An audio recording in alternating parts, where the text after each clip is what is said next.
کرنا چاہیے تھا. اگر آپ کی کوئی سمجھتے تھے کہ کوئی کسی نے پرووکیٹو ایک بندے کے بارے میں, صرف ایک بندے کے بارے میں اسٹیٹمنٹ دی ہے, تو اس کے بارے میں اگر آپ جو ہے وہ قانونی کارروائی کرنا چاہیں تو کریں. اور میں واضح کرتا چلوں کہ یہ جو اسپیکولیشنز ہیں, یہ جو میڈیا سرکولیشنز کے تھرو جو ہے یہ سٹینس لیا جاتا ہے ہمارے بھائیوں کی طرف سے کہ میرے کلائنٹ رجب علی بٹ نے کوئی وکلاء کے خلاف, یعنی کہ ایک سے زائد وکیلوں کے خلاف کوئی بات کی ہے, تو میرا آپ لوگوں سے تقاضا ہے کہ اس کا براہ راست مجھے آج تک ثبوت 8-9 دن میں کسی جگہ پہ نظر نہیں آیا. ایک ہمارا بھائی وہاں پہ وکیل جس نے اس کے خلاف مقدمہ درج کرایا, اس نے تقریباً 100 سے زائد ویڈیوز جو ہیں وہ پچھلے 1 سال میں میرے کلائنٹ کے خلاف جو ہے وہ بنائی اور مختلف قسم کے دعویٰ جات کی اور مختلف قسم کی جو ہیں وہ اس کے خلاف گفتگو کی. اور صرف ایک ویڈیو میں اس ایک وکیل کے خلاف جو فریق ہے, جو مقدمے کا فریق ہے, جب آپ مقدمے کے فریق ہیں تو مقدمے کے فریق ایک دوسرے پر اعتراضات اٹھاتے ہیں, ایک دوسرے کی اوپینین کے خلاف جو ہے باتیں کرتے ہیں, ایک دوسرے کی خبروں کو جون سا ہے اس کی تردید یا تصدیق کرتے ہیں, اپنا اپنا موقف دیتے ہیں. اگر اس نے ایک اپنے ویلاگ میں آپ کے کسی 100 سے زیادہ ویڈیوز کے اعتراضات میں ایک مرتبہ رسپونڈ کیا, تو آپ کا یہ کام نہیں بنتا تھا کہ آپ فیکٹس کو مینوپولیٹ کرتے اور اس کو پوری انفرادی شخص کا, وکیل کا مسئلہ پوری اجتماعی کمیونٹی کا مسئلہ بناتے. ان حالات میں یہ بڑا امپورٹنٹ ہے آپ کے سامنے رکھنا کہ مسلسل مجھے اور میرے وہاں کے جو مقامی ایسوسیٹس ہیں سندھ بھر کے, ان کو بھی جو ہے وہ مسلسل مس ٹریٹمنٹ, میل ٹریٹمنٹ اور ہراسمنٹ جو ہے وہ کاز کی جاتی رہی. اس کے بعد آپ نے دیکھا کہ عوامی طور پر جو ہے اس کو لمبی پریڈ کرا کے جو ہے وہ ساتھ اس کا گریبان پکڑ کے اور گلے میں ہاتھ ڈال کے زبردستی کر کے جو ہے وہ میڈیا کے سامنے جو ہے وہ باہر لے جایا گیا اور بڑی مشکل سے جو ہے وہاں سے ہم نے جان چھوڑوائی. اس کے بعد یہ بہت امپورٹنٹ چیز میں آپ کو بتانے جا رہا ہوں کہ ایک مس انفارمیشن جو ہے, اور وہ ڈیلیبریٹ مس انفارمیشن ہے, اور مجھے پتہ ہے جن کارنرز کی طرف سے جن کو بہت سی ماضی میں میرے سے جو ہے وہ تکالیف رہی ہیں اور ان کو کبھی موقع نہیں ملا 17 سال کی وکالت میں, اور جب ان کو موقع ملا ہے تو انہوں نے اس کا بھرپور فائدہ اٹھایا ہے, اور اللہ ان کو جزا دے جنہوں نے بھرپور فائدہ اٹھایا, اور آگے بھی جو ہے وہ انشاءاللہ اگر ان کو فائدہ اٹھانے کا موقع ملا تو میری صدائے لازمی اٹھائیے گا. اب ان لوگوں نے, ہم نے سندھ بار کونسل میں نے اور میرے 5 ایسوسیٹ کراچی آفس کے جو اس دن میرے ساتھ موجود تھے, انہوں نے سندھ بار کونسل میں انگریزی میں 29 دسمبر کو ایک درخواست جو ہے وہ ڈسپلنری ایکشن کے لیے جو ہے, جو وہاں پہ کنسرن لائرز تھے ان کے خلاف اپلیکیشن فائل کرنے میرا آفس گیا. تو سندھ بار کونسل کی جو آؤٹ گوئنگ جو ریپرزنٹیٹیوز تھے انہوں نے کہا کہ ہم آپ کی اس کو دیکھ لیتے ہیں. وہاں سے عملہ جو ہے وہ درخواست لے کے گیا, درخواست واپس آئی, انہوں نے کہا کہ سر ہم آؤٹ گوئنگ جو ہیں وہ کمیٹیز ہیں, ہم ڈیفنکٹ کمیٹیز ہونے جا رہی ہیں, جو نیو کمیٹیز آئیں گی, جو نیو ایڈمنسٹریشن یا نیو جو ہے وہ ریگولیٹرز آئیں گے 1 تاریخ کو, اب برائے مہربانی اب ان کو درخواست دیجیے گا, ہماری طرف سے معذرت ہے. میں اس کو برا چلیں, قانونی طور پر ان کو لازمی میری درخواست وصول کرنی چاہیے تھی, لیکن انہوں نے میری درخواست وصول نہیں کی. لیکن میں سیاسی طور پر جو ہے وہ اس کو برا اس لیے نہیں سمجھتا کہ سندھ بار کونسل کی جو آؤٹ گوئنگ باڈیز تھیں انہوں نے اپنے ممبرز کو کیٹر فار کیا, اور ایک روایات جو ایک بار کونسل کی ہوتی ہیں انہوں نے جاتے ہوئے بہت سے اپنے سیاسی اور انتظامی معاملات کو مد نظر رکھتے ہوئے جو ہے وہ کہا کہ آپ 2 دن بعد درخواست فائل کر لیجیے گا. اب جب اس درخواست کو دیکھا جائے تو میں نے انگریزی میں درخواست فائل کی, جس کی سنیپ شاٹ جو سے لینے کے بعد اس کی اردو گوگل ٹرانسلیشن کر کے اس پہ لفظ SHO لکھا گیا, اور خود ساختہ جو ہے ایک ایسی درخواست جو کہ کسی مقدمے کے اندراج کے لیے میں نے کوئی تحریری درخواست سرے سے آج تک دی ہی نہیں ہے. اور آپ کے میڈیا کے دوستوں کو میں نے کئیوں کو ایویڈنس بھیجا ہے FIR کا, اور میں آپ کو FIR بھیجتا ہوں.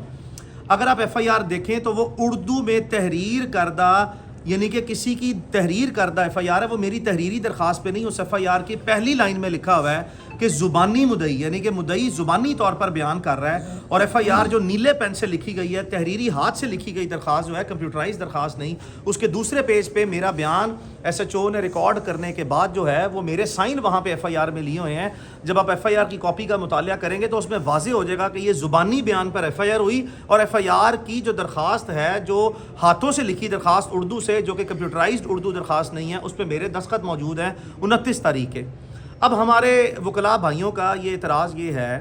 کہ میں نے مقدمے کی درخواست کی اطلاع کیوں دی ہے, میں نے کرائم کو رپورٹ کیوں کیا ہے. اگر آپ کالم نمبر 2 دیکھیں کسی بھی FIR کا, تو اس میں واضح طور پر لکھا ہوتا ہے نام و سکونت اطلاع دہندہ و مستغیث.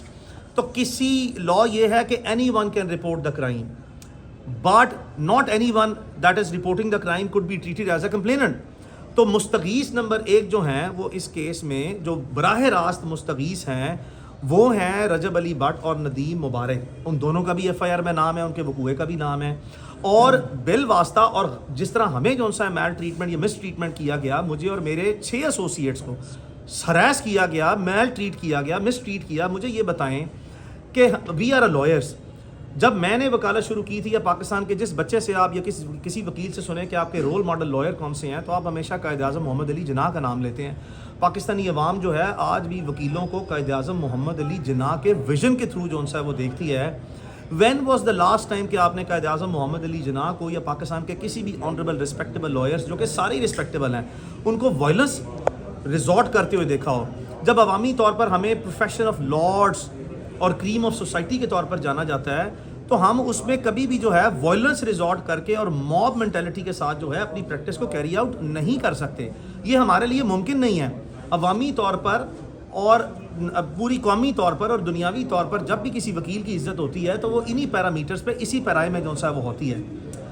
اب اس کے بعد ہمارے جو بھائی ہیں سارے کراچی بار ایسوسی ایشن کے, ان کی ایگزیکٹو باڈی کی میٹنگ ہوئی. انہوں نے ایک ریزولوشن پاس کی. اس ریزولوشن میں 2 باتیں انہوں نے لکھی جو کہ بڑی ضروری ہے یہاں پہ وضاحت کرنا, اور چونکہ یہ ایک پبلک ڈاکومنٹ ہے اور ساروں کے علم میں ہے تو میں اس پبلک ڈاکومنٹ کے فیکٹس جو ہیں ان کو ایکوریٹلی جو ہے وہ ایکسپریس کر دیتا ہوں. ان کا پہلا جو سا ہے وہ اس پریس ریلیز میں جو ہے وہ تحریر کنندہ جو ہے وہ جواز یہ تھا کہ میں نے بطور میاں علی اشفاق اپنے کلائنٹ کے ساتھ اسٹرائک کے دن جو ہے ہڑتال والے دن جو ہے عدالت میں پیش ہوا ہوں, جو کہ کراچی بار ایسوسی ایشن, میں پھر کہہ رہا ہوں بار ایسوسی ایشن جو کلب آف لائرز ہیں ان کی روایت کو جو ہے وہ توڑا ہے. ایک طرف مجھے سپریم کورٹ آف پاکستان اور ہائی کورٹس آف پاکستان جو ہیں وہ حکم دے رہی ہیں کہ میرا پروفیشنل مس کنڈکٹ یہ ہوگا کہ عدالت مجھے طلب کرے اور میں ہڑتال کا جواز بنا کے نہ جاؤں, یہ ہے پروفیشنل مس کنڈکٹ. لیکن میرے پہ ایلیگیشن یہ ہے اور میرے پہ جو سا اعتراض یہ ہے کہ میں نے سپریم کورٹ آف پاکستان اور ہائی کورٹس آف پاکستان کا جو سیٹل لا ہے اس کو فالو کرتے ہوئے آیا, اور جو انہوں نے کہا جی میں عدالت میں پیش ہوا تو عدالت کا ریکارڈ چیک کر لیں کہ عدالت میں تو جج صاحب موجود ہی نہیں ہے, اور ملزم کا عدالت میں حاضری نہ لگنا جو ہے عدالت کے حکم کی خلاف ورزی کرنا جو ہے وہ اس کے لیے کاؤنٹر پروڈکٹیو ہو سکتا ہے اور اس کی ضمانت منسوخ ہو سکتی ہے. تو یہ اعتراض جو ہے وہ ادب کے ساتھ, احترام اور عزت کے ساتھ جو ہے یہ کوئی قابل جواز یا کوئی قانونی اعتراض جو ہے وہ نہیں ہے. ہماری کراچی بار ایسوسی ایشن کے جتنے دوست ہیں they are all like brothers and sisters to me, because ہم نے ساری زندگی جو ہے وہ ان کے ساتھ روز کام کیا ہے. میں ایک ایسے دفتر سے تعلق رکھتا ہوں جس میں کم و بیش بھی 70-80 لوگ ملک بھر میں کام کرتے ہیں, لاہور میں کام کرتے ہیں, کراچی میں, اسلام آباد میں. آپ سارے جانتے ہیں کہ میں 15-16 سال سے ملک بھر میں جو ہے وکالت کے فرائض جو ہیں وہ اپنی ذمہ داریاں سر انجام دے رہا ہوں. پورے ملک بھر میں جو ہے پوری زندگی میں کسی وکیل کے ساتھ ہمارا کوئی ایسا جو ہے وہ قابل اعتراض واقعہ یا کوئی ایسا واقعہ جس میں کوئی وائلنس جو ہے ریزورٹ کی ہو, ہم تو تصور بھی نہیں کر سکتے کہ کسی بھی طرح جو ہے وہ وائلنس کا جو ہے وہ سہارا لیں. ہمارے پاس عقل ہے, ہمارے پاس شعور ہے, تعلیم ہے, زبان ہے, ہمارے پاس جو ہے وہ قلم ہے, ہم اس کے تھرو جو ہے وہ اپنی وکالت کرتے ہیں. تو ہمارے کراچی بار ایسوسی ایشن کے بھائیوں کی اور بہنوں کی طرف سے جو بار کی طرف سے دوسرا اعتراض آیا, that is also very important. انہوں نے کہا کہ میں نے براہ راست جو ہے وہ مقدمہ کی اطلاع جو ہے وہ تھانے میں دی اور بار سے رابطہ جو ہے وہ نہیں کیا. دیکھیں جتنا نوٹوریسلی اور نیکڈلی جو ہے وہ پلین وائلنس کی گئی ہے, جتنی پلین وائلنس کی گئی ہے, اور جس طریقے سے ہمیں جو ہے مسٹریٹ کیا گیا ہے, اور جن حالات میں جو ہے جس طریقے سے ہمیں وہاں پہ ٹریٹمنٹ جو ہے وہ ہمارے 2-3 دوستوں نے جو ہے وہ جس طریقے سے 2-3 دوستوں کے ساتھ باقی دوست جو ہیں جن کو حقائق کا علم نہیں تھا, صرف ایک وہاں پہ نعرہ لگایا جاتا ہے کہ جی وکیلوں کے خلاف انہوں نے کوئی بات کی ہے. وکیلوں کو انگیج کرنے کے لیے, وکلاء کمیونٹی کو بغیر تصدیق بغیر تحقیق انگیج کرنے کے لیے انہوں نے اس طرح کا جو ہے وہ راستہ اختیار کیا. تو ان حالات میں کراچی بار ایسوسی ایشن کی ریزولوشن میں جو پنجاب بار کونسل کو اور سندھ بار کونسل کو درخواست کی گئی تھی کہ یہ معاملے کو حل کرانے کے لیے اپنا کردار ادا کریں, اور پنجاب بار کونسل جو ہے وہ علی اشفاق صاحب سے یہ جو 2 اعتراض ہیں ان کی وضاحت طلب کرے. کسی نے نہیں کہا کہ ان کے خلاف کوئی ڈسپلنری پروسیڈنگ چلائیں یا کوئی لیگل ایکشن لیں, کسی نے بات نہیں کی. یہ ہیں وہاں کے فیکٹس. اب یہاں پہ 31 دسمبر گزر جاتی ہے. 1 جنوری کی رات کو پنجاب بار کونسل کے فیس بک پیج سے جو ہے وہ ایک آرڈر جو ہے وہ اپلوڈ کیا جاتا ہے 1 جنوری کو تقریباً شام 6 سے 8 بجے کے درمیان,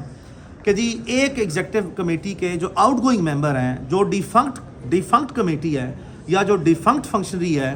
انہوں نے ایک صرف ممبر کے دستخطوں کے ساتھ جو ہے وہ ایک آرڈر ایشو کیا ہے جس میں علی اشفاق صاحب کا جو پریکٹسنگ لائسنس ہے اس کو سسپینڈ کیا گیا. ٹھیک ہے, کسی شخص نے مجھے نہ بذریعہ ٹیلی فون, نہ بذریعہ واٹس ایپ میسج, نہ ہی کوئی ای میل اور نہ ہی کوئی پوسٹل ایڈریس کے یا کسی بھی طریقے سے کوئی کمیونیکیشن کی کہ جناب 1 تاریخ کو جو شام 6-7-8 بجے آرڈر سرکولیٹ کر رہا ہے, اس پہ 31 تاریخ کا یہ دعویٰ ہے